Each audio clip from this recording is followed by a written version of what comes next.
Thing about me in particular, I can say that I try to be fair and call it right down the middle.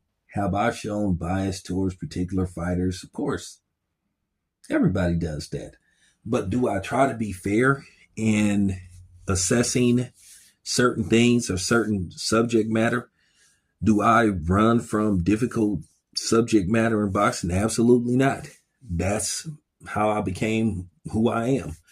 A lot of people respect what I do. Some people don't because they feel like, hey, I can mess it up for other people. But here's the thing, a lot of these media people, they don't want to talk about particular subject matter because they want to stay in good with the networks, the promoters, the fighters, the managers, etc., etc. Everybody that's aligned with boxing that can, basically, halt their access. But me, I'm just gonna keep it 100. So it appears that Inoue, on his way to a unanimous decision over Picasso, basically had to rewrap his hands because, well, the opposing team and the commission felt like he tried to double stack his gloves. That's adding like extra tape to your gloves. It kind of makes your punches, it enhances your punching power. Now, keep in mind, this is something that is probably done a lot more than what we think it's done, but a lot of times people don't catch it. You got to be really in tune with boxing and understand the ins and outs of boxing to understand what's going on. Some people just can't catch it, and it just goes to show you if you don't bring it up, the commission's not going to know.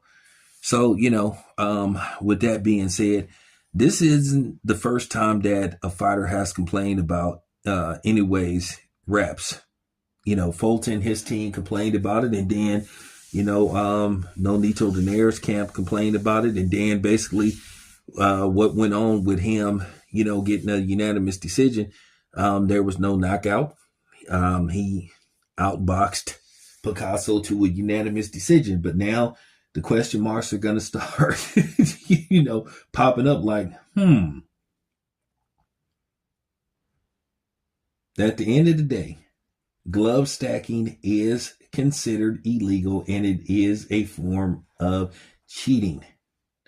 Now, keep in mind, Freddie Roach outed Oscar De La Hoya going into his fight with Manny Pacquiao, in which Oscar was pummeled by Manny Pacquiao, beat into retirement. But Freddie Roach said that Oscar did that his whole career.